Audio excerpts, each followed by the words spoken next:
Assalamualaikum warahmatullahi wabarakatuh. Kembali lagi dengan saya Wahyu Nurul Hidayati. Dalam pertemuan ke-12 ini saya akan menjelaskan terkait dengan pengalihan dan penghentian aset tetap menurut akuntansi dan perpajakannya.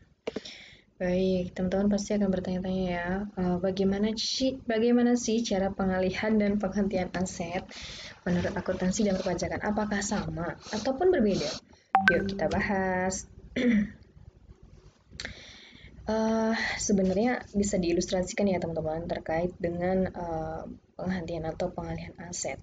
Contoh di sini dalam pengalihan aset ini adalah contohnya wajib pajak menjual mobil bekas. Harga jual itu menentukan jumlah keuntungan dari penjualan kendaraan, betul apa tidak?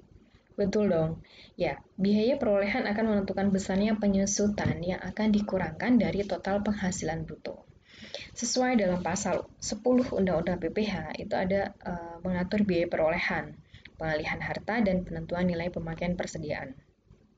Sebenarnya ada beberapa cara untuk memperoleh dan mengalihkan aset. Yang pertama ada jual beli, kemudian ada tukar menukar, likuiditas, penggabungan, peleburan, bantuan, sumbangan, hibah, warisan, penyertaan modal. Nah, kebetulan dalam pertemuan 12 ini saya akan membahas terkait dengan jual beli dan tukar menukar. Jual beli, jual kemudian beli gitu ya. Biasanya dalam beberapa kasus itu ada biaya perolehan dan pengalihan harta sesuai dengan standar SAK, ya kan? Mungkin berbeda dengan ketentuan perpajakan. Bedanya apa kira-kira? Nah, bedanya itu biasanya adalah jika aset yang dijual adalah aset tetap atau tidak berwujud, maka nilai buku komersial umumnya berbeda dari nilai buku fiskal. Sehingga keuntungan atau kerugian komersial itu pasti akan berbeda. Berbeda keuntungan atau kerugian dari fiskal tersebut. Ya kan? Oke. Tukar menukar. Dalam Subektab menjelaskan bahwa apabila aset tetap diperoleh melalui pertukaran dengan aset non-moneter atau kombinasi aset moneter dan aset non-moneter, maka biaya perolehan diukur pada nilai wajar, yaitu ada dua. Yang pertama, tukar menukar yang memiliki substansi komersial. Yang kedua, ada tukar menukar yang tidak memiliki substansi komersial. Nah, dalam entitas harus menghentikan pengakuan aset tetap pada saat ketika tidak ada lagi manfaat ekonomi pada masa mendatang yang diharapkan dari penggunaan aset tersebut. Contoh, perusahaan dapat melakukan pencatatan aset tetap sebesar nilai tercatat aset tetap tersebut apabila aset tetap masih bisa dapat digunakan secara operasional.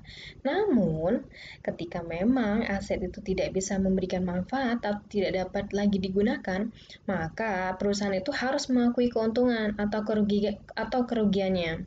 Atas apa? Atas penghentian aset tetap tersebut.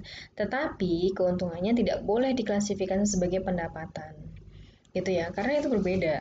Ketika memang ketika si aset itu masih memberikan manfaat, kemudian masih berjalan operasional sehari-hari, maka pasti akan berbeda dengan penghentian aset yang memang aset tersebut tidak bisa digunakan sama sekali.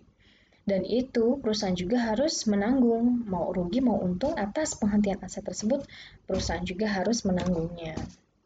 Contoh dari sini ya, ada sebuah mobil box yang dibeli perusahaan pada tanggal 15 Juli 2015 dengan harga perolehan 48 juta.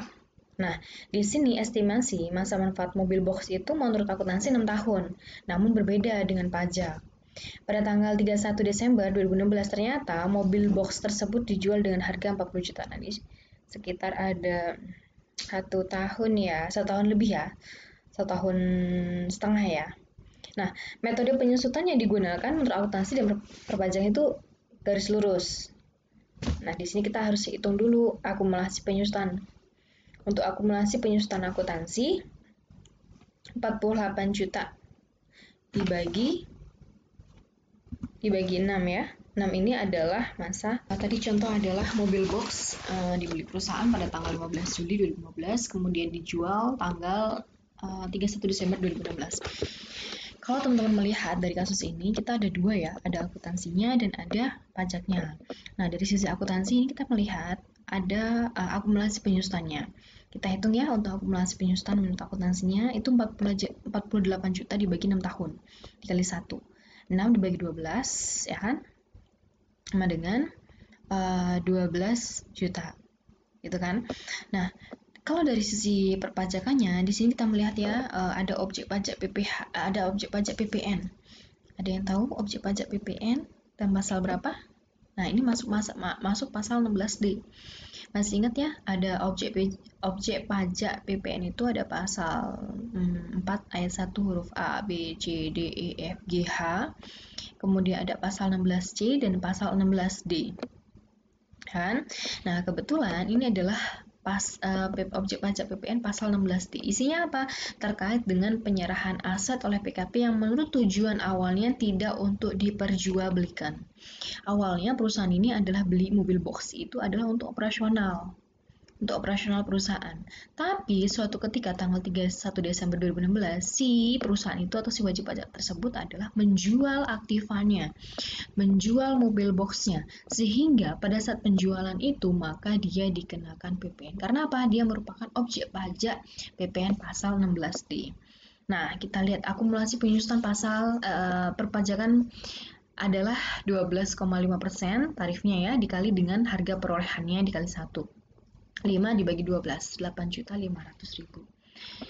Penjual mobil box di jurnal bagaimana? Nah, kas atau bank 44 juta ya. Kemudian akumulasi penyusutan kendaraannya 12 juta. Pada apa? Pada kendaraan lama. Harga perolehannya 48 juta. Nah, selain itu, akuntansi, kita jurnal juga terkait dengan PPN-nya atau pajaknya. Di sini PPN pasal 16D pada kas atau bank senilai 4 juta. Baik, sekilas terkait dengan pertemuan ke-12. Semoga bermanfaat. Terima kasih. Assalamualaikum warahmatullahi wabarakatuh.